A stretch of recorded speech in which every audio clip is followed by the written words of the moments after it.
अपने YouTube channel bright learn में स्वागत करता हूं। तो देखिए जो पेपर हुआ है आपका जेल वार्डन का, ठीक है, 19 तारीख को फर्स्ट मीटिंग का जो जेल वार्डन का पेपर हुआ है, तो उसमें देखिए मैथ के कितने बिल्कुल सिंपल क्वेश्चन पूछे गए हैं और देखिए बहुत सरल क्वेश्चन आए, वो मैं आपको आज को कराऊंगा, ठीक है। और अगर कोई गलती हो, पहली बात कोई गलती नहीं है, बहुत मैंने देखा है, कोई गलती हो जरूर कमेंट बॉक्स में बताएं।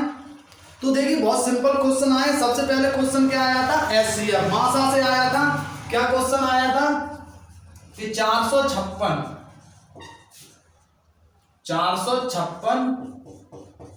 और 204 का मासा क्या होगा।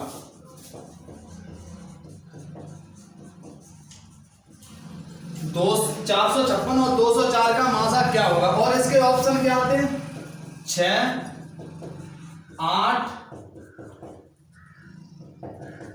12 और एक और था आपका 24। देखिए बहुत सिंपल क्वेश्चन है, आप सभी जानते होंगे मासा निकालना। तो मासा को हम दो प्रकार से निकाल सकते हैं, 456 और 204। या तो आप इसे गुणनखंड विधि से निकाल लें या फिर आप भाग विधि से। तो गुणनखंड विधि से सबसे पहले 2 का भाग, 2 दूनी 4, 2 दूनी 4, 2 8 16 और इसमें कितने बार जाएगा, 102 बार, ठीक है। इसमें क्या बार जाएगा, 2 एकम 2, 2 एकम 2, 2 चौक 8 और 2 पंजे 10, 2 एकम 2। अब कितने से जाएगा, 2 का नहीं जाएगा, 3 का जाएगा, 3 तुरका 9 और कितने बचे, 3 8 24 और ये 17 बार, ठीक है। अब किसी संख्या का भाग जा सकता है, इसमें नहीं जा सकता। तो हमारा मासा क्या हो जाएगा, 2 दूनी 4 तिया 12। तो इसका मासा क्या हो जाएगा, 12। या फिर आप सीधा गुणनखंड विधि से निकाल सकते थे, 204 और 456 कितनी बार जा रहा है, 2 बार, कितना हो जाएगा 408। शेष पर क्या बचा, 14 से 8, 16 से 8 8, यहां बचा 4, 48 का 204 में कितनी बार जाएगा, 5 चौक 20, 5 बार, 5 40, 40 का 0 हाथ से लगी 4, 5 चौक 20, 5 चौक 20 और 4 24। अब 4 पंजे 20 नहीं जाएगा, तो ये जाएगा 4 बार, ठीक है। 4 अट्ठे 32 के 2 हाथ से लगी 3, 4 चौक 16 और 3 19। यहां से हमें शेषफल क्या मिला, 12। 12 का भाग कितने में देना है, 48 में, 12 चौक 48। तो अंतिम जिस संख्या से भाग देते हैं वही हमारा क्या हो जाता है, मासा। तो देखिए एक क्वेश्चन ये आया था, बिल्कुल सिंपल क्वेश्चन था, 456 और 204 का मासा क्या होगा, 12, ठीक है। अब अगले क्वेश्चन की बात कर लेते हैं, ठीक है, 1 डिजिट से, इकाई का अंक निकालने से।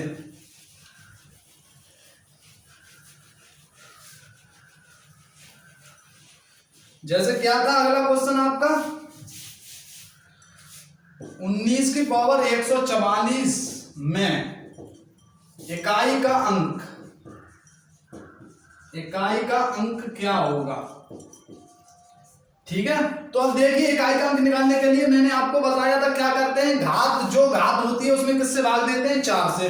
तो 144 में हम जब 4 से भाग देंगे तो शून्य, शेषफल क्या हो जाएगा, शून्य। जब शेषफल शून्य, और कैसे पता कर सकते हैं, इतनी बड़ी संख्या में न देके लास्ट के 2 डिजिट में भाग दे सकते हैं। जब शेषफल 0 हो तो 19 की घात 4, ठीक है। जब शेषफल 0 हो या फिर कोई शेषफल होता तो वो शेषफल रखते। अब शेषफल 0 आया है तो 19 की घात 4। अब 19 की घात 4 का आपको शायद मान ना पता हो, तो हमें कितना, खाली 9 की घात 4 का मान, 9 गुणा 9 गुणा 9 गुणा 9, 9 में 81, 81 गुणा 81 डिजिट का कर देंगे 1, तो इकाई का अंक क्या हो जाएगा, 1, ठीक है।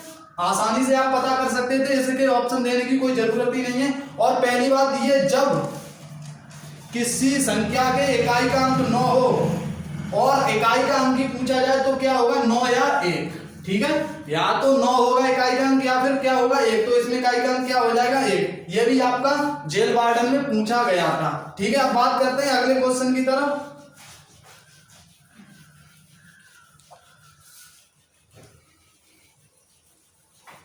जैसे अगला क्वेश्चन था, 50 लीटर पानी के एक टम्बलर में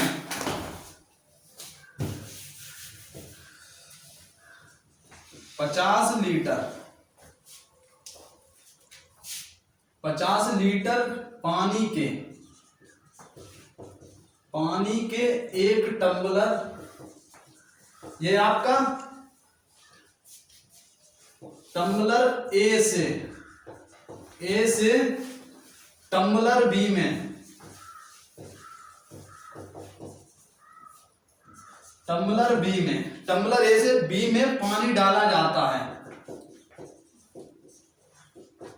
पानी डाला जाता है, तो बी के भरने के बाद, बी के भरने के बाद एक चौथाई पानी जमीन पर गिर जाता है,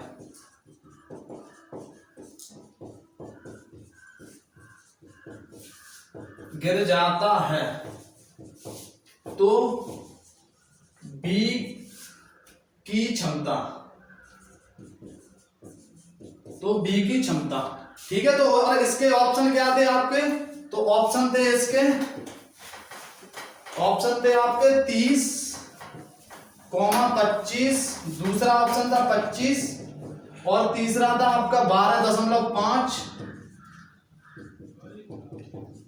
और आपका चौथा ऑप्शन था 37.5।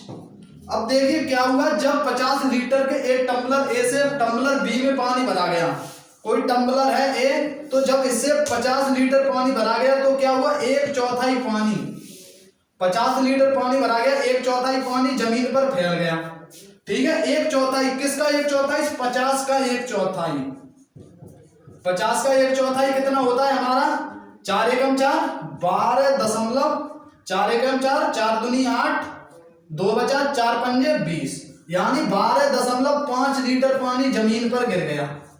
इसे भरते समय 50 लीटर पानी, 12.5 लीटर पानी जमीन पर गिर गया, तो बी की क्षमता क्या हो जाएगी, 50 लीटर पानी ना भर के 12.5, तो 50 में से जब 12 घटाएंगे तो कितना 38, और 38 में से 0.5 घटाएंगे तो क्या 37.5 लीटर क्षमता होगी, किसकी, बी की। तो ऑप्शन हमारा क्या सही हो जाएगा, चौथा, ठीक है। 37.5 लीटर पानी आ सकता है किसमें, टम्बलर बी में। तो ये भी क्वेश्चन आपका पूछा गया था जेल वार्डन में। तो अब अगले क्वेश्चन की बात कर लेते हैं जो रीजनिंग से है, देखिए बहुत सिंपल है।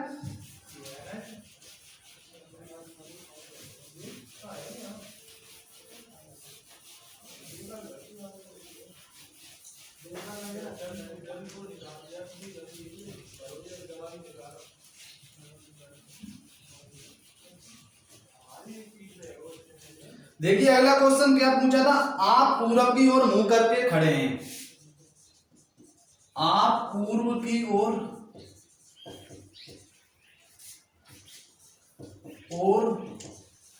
मुंह करके खड़े हैं, आप पूर्व की ओर मुंह करके खड़े हैं, आप दक्षिणावर्त दिशा में,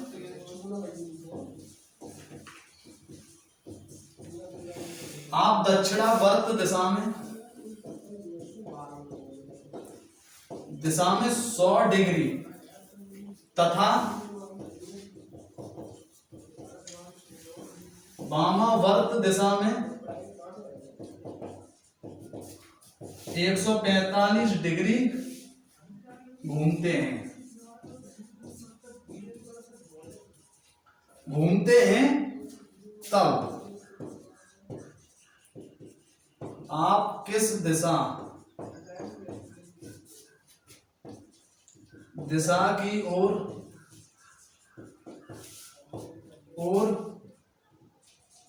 घूम रहे हैं। तो देखिए ये क्वेश्चन पूछा गया था और इसके ऑप्शन क्या थे, उत्तर दिशा, दूसरा था आपका पूरब दिशा, तीसरा था आपका उत्तर पूरब और चौथा था आपका दक्षिण पूरब। अब देखिए सवाल क्या है, आप पूरब की ओर मुंह करके खड़े हैं, आपको दिशाएं सभी पता होंगी, पूरब, पश्चिम, उत्तर, दक्षिण। कोई व्यक्ति या आप पूरब की ओर मुंह करके खड़े हैं, तो देखिए अब आप दक्षिणावर्त कितना घूम रहे हैं, 100 डिग्री, और वामावर्त आप 145 डिग्री।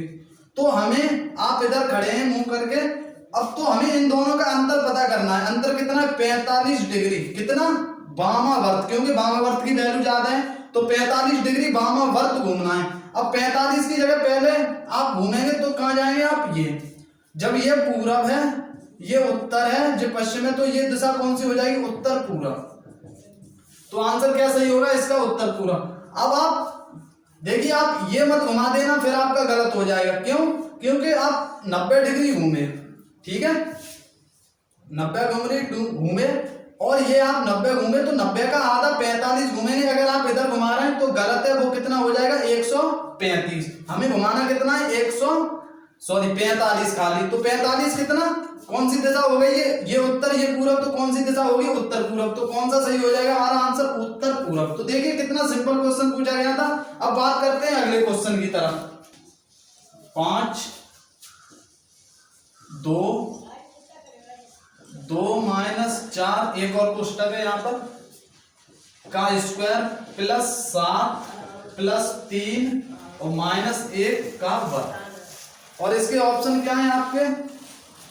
देखिए 15,276, 15,176 और 15,376 और 15,476।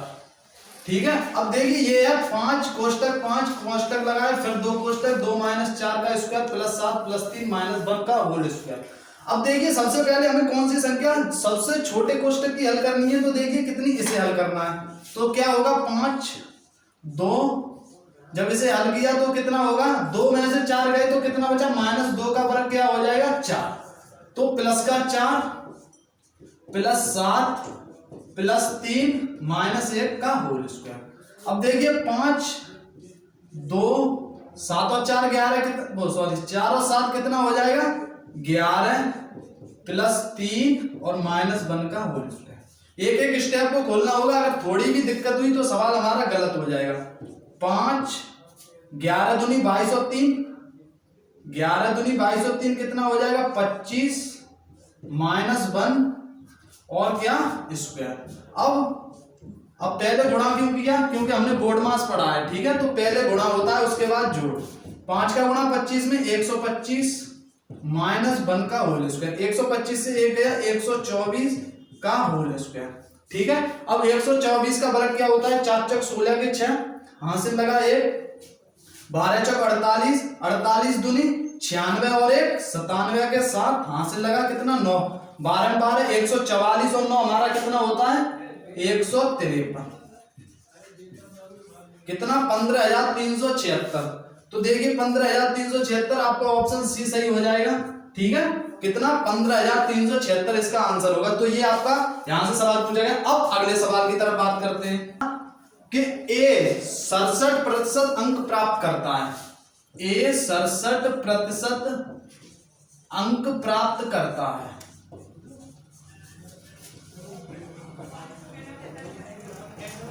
ए 67% अंक प्राप्त करता है जो उत्तीर्ण अंकों से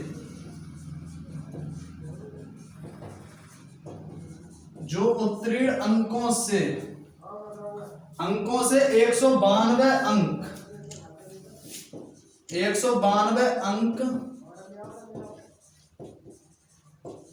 अधिक प्राप्त करता है। अधिक हैं या प्राप्त करता है? अधिक हैं। जबकि बी 27% अंक प्राप्त करता है।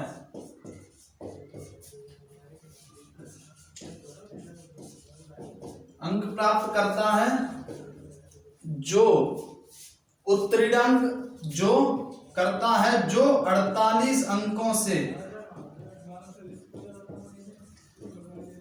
फेल हो जाता है। फेल हो जाता है तो परीक्षा का उत्तीर्ण अंक, परीक्षा के उत्तीर्ण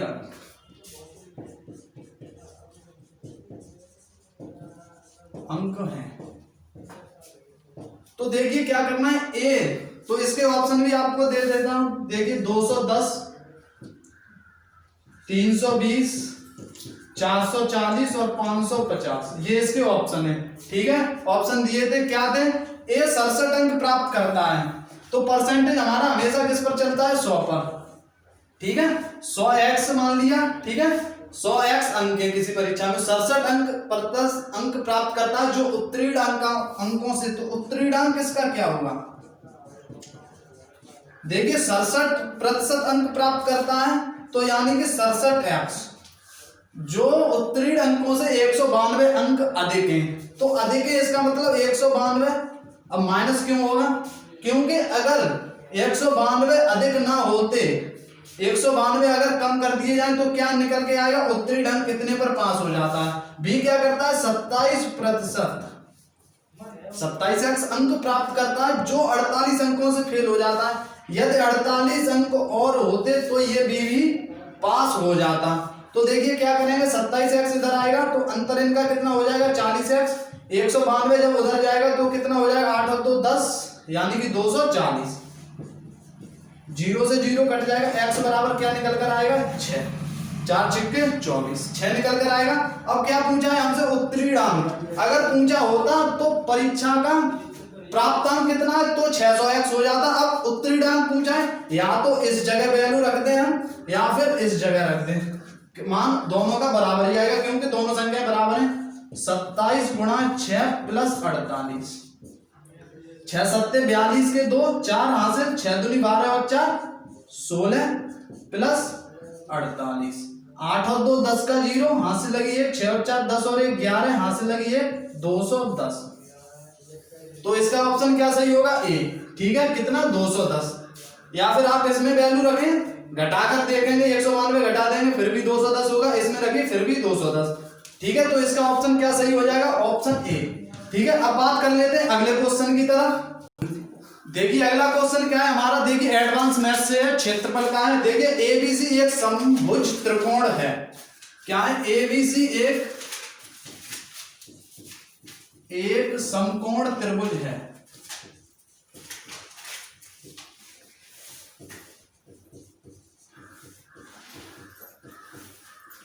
समकोण नहीं है, ये समभुज त्रिभुज है। ठीक है, एबीसी एक समभुज त्रिभुज है जिसकी भुजा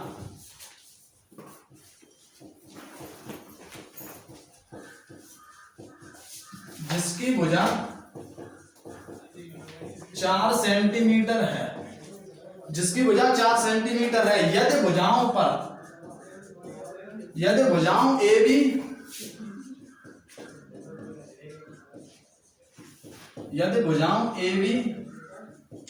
BC CA पर क्रमशः P Q R मध्य बिंदु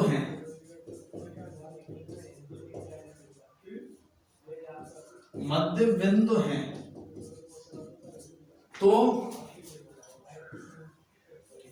त्रिभुज PQR का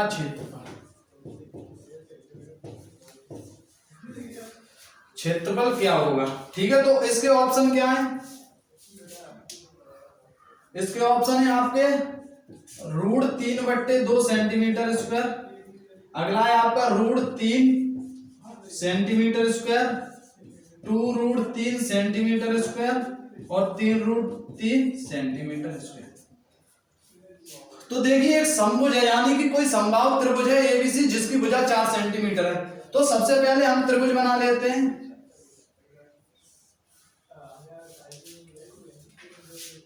ABC इसकी भुजा कितनी है, 4 सेंटीमीटर।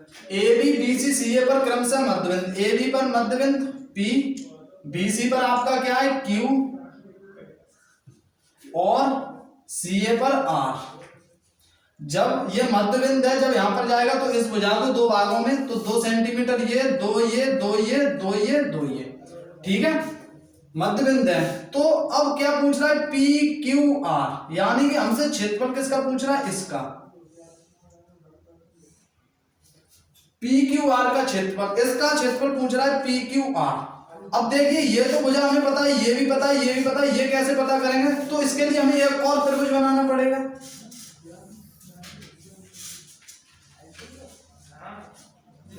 ठीक है, ये है, इसे दो भागों में 2 सेंटीमीटर ये 2 ये, और यहाँ पर ये वाली भुजा क्या है, ये है, ठीक है, इस प्रकार है। तो 2 ये है, 2 ये है, और एक चीज और, यहाँ पर इस भुजा की लंबाई क्या होगी, हमें सभी को पता है, क्या हो जाएगी, यहां से देखिए 2 4 ये 2 ये, तो कितनी हो जाएगी ये 2√3।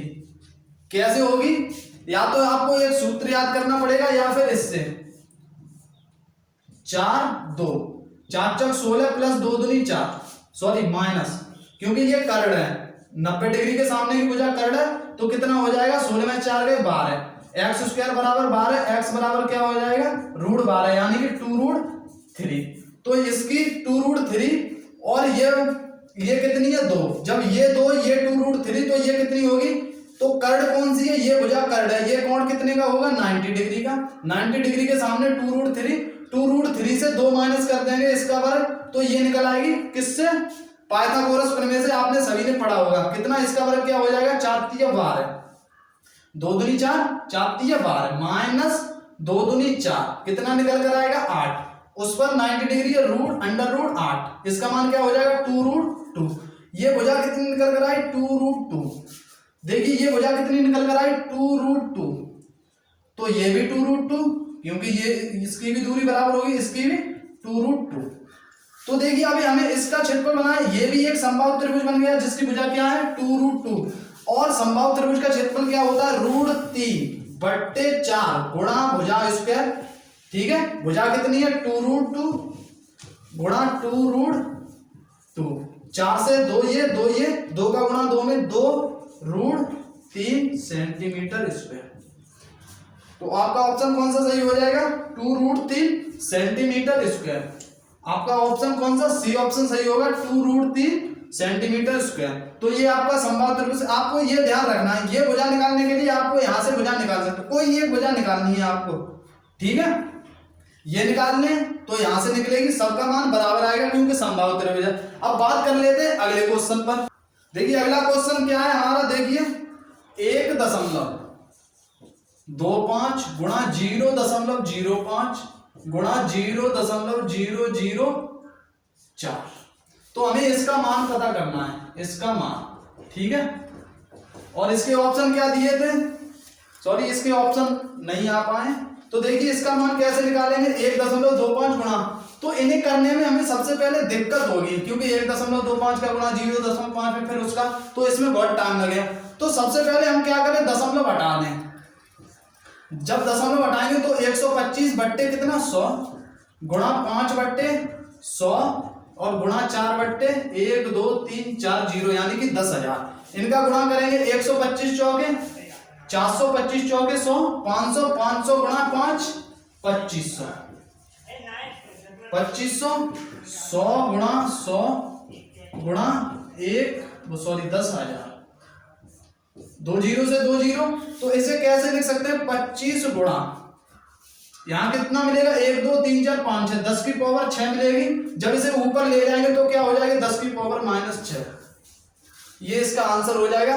या फिर क्या आंसर होगा 25/1 2 3 4 5 6 0 0.1 2 3 4 2 5, या तो आंसर ये होगा या फिर आंसर ये होगा, ठीक है, तो इससे हम मान निकाल सकते हैं। सबसे पहले अगर ऐसे करेंगे प्रॉब्लम होगी, दशमलव हटाएं, नीचे 0 बढ़ाएं और बाद में या दशमलव लगा दें, या फिर 25 गुणा 10 की घात -6, ठीक है। अब अगले सवाल की तरफ बात कर लेते हैं। हमारा देखिए अगला सवाल क्या है, यदि दो संख्याओं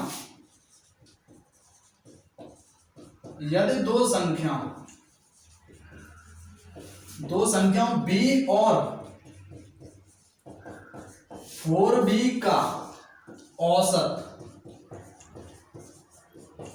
10 है, तो b का मान, और ऑप्शन क्या थे आपके इसके 2 4 6 8। देखिए दो संख्या b और 4b का औसत 10 दिया है, तो औसत सभी निकालना जानते होंगे, क्या b + 4b बट्टे कितनी संख्याएं 1 और 2 संख्याएं, तो बट्टे 2 बराबर कितना 10, b और 4b 5b बराबर क्या 2 पक्षांतर हो जाएगा 10 गुणा 2, 5 से काटेंगे 2 बार, b बराबर क्या आ जाएगा 2 गुणा 2 4, इसमें कुछ करना ही नहीं था, आपका आंसर क्या हो जाएगा 4। ठीक है, सिंपल है। अब बात कर लेते हैं अगले सवाल की तरफ। अगला सवाल क्या था हमारा, यदि, देखिए अगला सवाल हमारा यदि, देखिए सवाल था यदि 4 कुर्सियों, यदि 4 कुर्सियों और 3 मेजों का मूल्य 2100 रुपए है। 4 कुर्सियों और 3 मेजों का मूल्य 2100 रुपए है तथा 5 कुर्सियों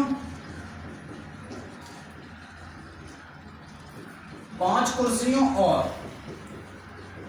2 मेजों का मूल्य 1750 रुपए है। तो एक कुर्सी और एक मेज का मूल्य, तो देखिए ये है 4 कुर्सी 3 का 2100 और 5 कुर्सी और 2 का मूल्य कितना है 1750 रुपए। तो सबसे पहले हम मान लेंगे कुर्सियों की संख्या, कुर्सियां कितनी है x और मेज है y। ठीक है, तो 4 कुर्सियां यानी कि 4x प्लस 3y, दोनों का मूल्य कितना दिया 2100 रुपए। और देखिए 5 कुर्सियां यानी 5x प्लस 2y बराबर कितना दिया है 1750 रुपए। अब इन दोनों समीकरणों को हमें बराबर करना है, या तो आप x और x को बराबर कर लें या फिर y और y को बराबर कर लें। अगर y और y को बराबर कर लें तो ऊपर 2 का गुणा, समीकरण 2 में 3 का गुणा। ठीक है, तो क्या हो जाएगा, यहां से मिल जाएगा हमें 8x प्लस 6y और 21 दूनी 4200 रुपए। इसका करेंगे तो कितना हो जाएगा 15x प्लस 3 दूनी 6y और इसमें करेंगे तो कितना हो जाएगा 0 15, हाथ से लगी 1, 3 सत्ते 21 और 2 22, हाथ से लगी 2, 3 और 2 5, 5250 रुपए।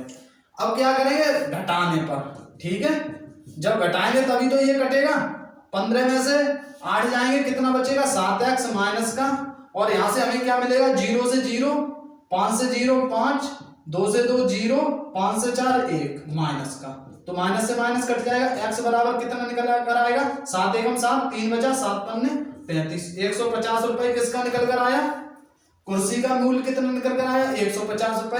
अब किसका निकालना है, मेज का, तो पहले वाले समीकरण में वैल्यू रख दे, निकल आएगा। ठीक है, 4 गुणा 4x कितना है 4x प्लस 3y बराबर 2100, 4 का गुणा 15 का, x की वैल्यू कितनी है 150 रुपए, 150 का गुणा 4 में करेंगे कितना हो जाएगा 600 प्लस 3y बराबर कितना हो जाएगा 2100, 3y बराबर क्या हो जाएगा, जब 600 को 2100 से माइनस करेंगे तो कितना बचेगा 1500, और y बराबर जब 3 का 1500 में भाग तो कितना 500, तो मेज की वैल्यू कितनी निकल कर आएगी 500। 150 एक कुर्सी और एक मेज का मूल्य, कुर्सी का 150, मेज का मूल्य 500 रुपए। ठीक है, अब बात करते हैं अगले सवाल पर।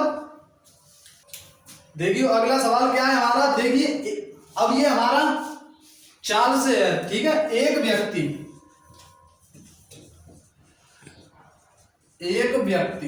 ठीक है, क्या है, एक व्यक्ति 35 मिनट में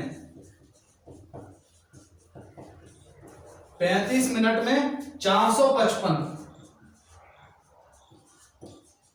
मीटर सड़क पर चलता है।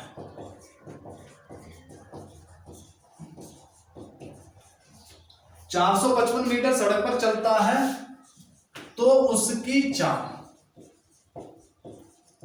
चाल किलोमीटर पर घंटे में क्या होगी। देखिए बिल्कुल ही सिंपल सवाल है आपका, आपको क्या करना है 35 मिनट, एक व्यक्ति, देखिए चाल दो चीजों में होती है, एक किलोमीटर पर हर और एक होती है मीटर पर सेकंड। ठीक है, तो ये हमारी मीटर पर मिनट में है, मीटर पर सेकंड में नहीं, क्योंकि चाल बराबर क्या होता है s बराबर d बट्टे टी।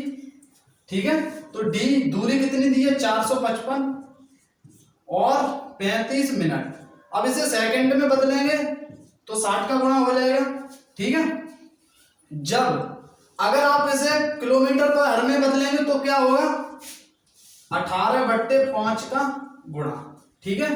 अब क्या करेंगे, यहां से 5 से ये कट जाएगा, पनिम 45, 5 एकम 5, 6 दाई 60, 6 तिया 18 और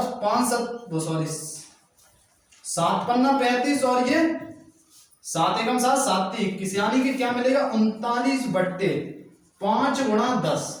5 से ये कट जाएगा हमारा कितनी बार, 5 7 35, 7.8/10, दशमलव हटाएंगे 0, यानी कि 0.78 किलोमीटर पर हर, ठीक है। इसका आंसर क्या हो जाएगा, बिल्कुल सिंपल है, आपको करना क्या है, 455 दूरी दी हुई है, समय कितना दिया है 35 मिनट। मिनट को सेकंड में, क्योंकि दूरी मीटर पर सेकंड से किलोमीटर पर सेकंड में बदलने में आसानी होती है, तो इसे 60 का गुणा कर देंगे और 18/5 मीटर पर सेकंड को किलोमीटर में बदलने के लिए 18/5 से गुणा करते हैं, ठीक है। तो ये सिंपल क्वेश्चन था। अब अगले क्वेश्चन की तरफ, अगला सवाल हमारा किससे, लासा और मासा से। देखिए बहुत सिंपल सवाल है, मगर थोड़ा इसमें ध्यान रखना है, क्या दो संख्याओं का लासा,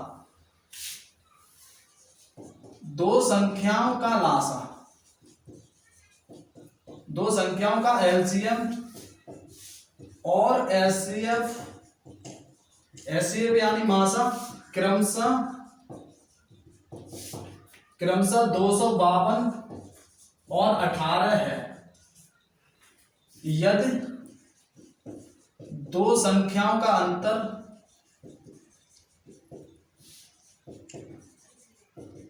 अंतर 90 है तो संख्याओं का योग। देखिए क्या है, दो संख्याओं का लासा और मासा क्रमशः 252 और 18 है, दो संख्याओं का अंतर 90 है तो संख्याओं का योग क्या होगा। तो इसमें आपको थोड़ी सी चीज मासा को साथ लेके चलना है। क्या, दो संख्याओं का अंतर, यानी दो संख्याएं कौन सी, x और y।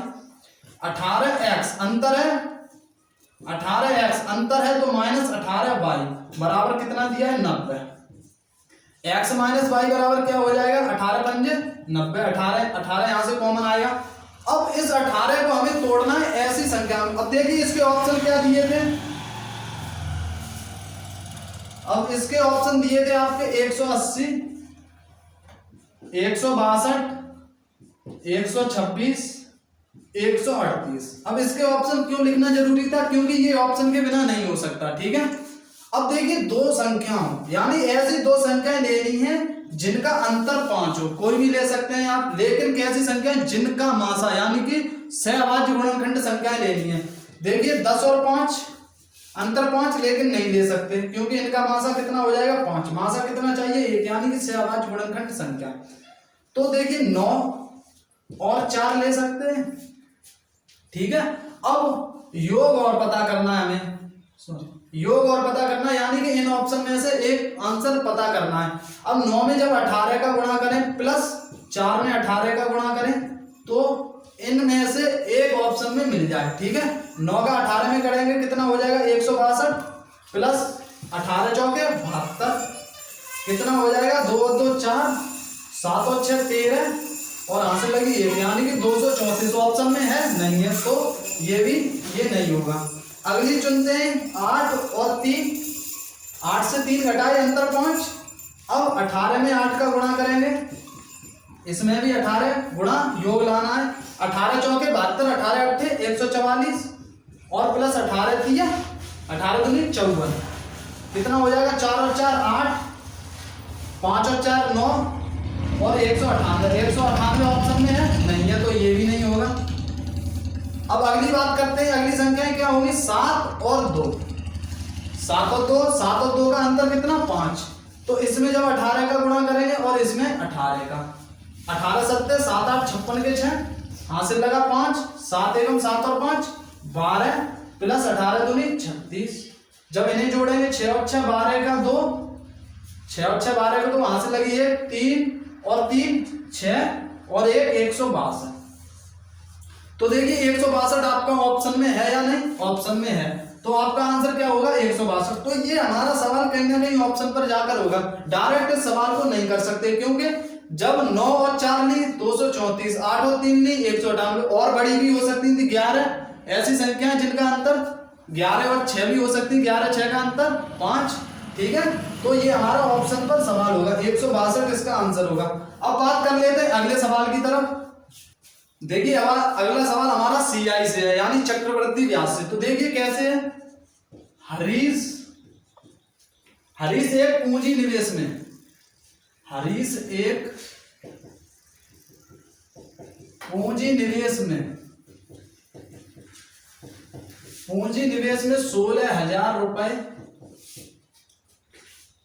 का निवेश करता है।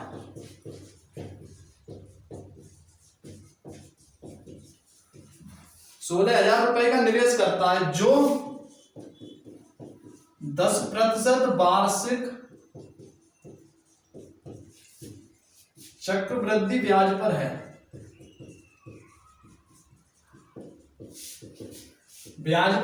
तो 3 वर्ष बाद उसे कितना धन प्राप्त होगा।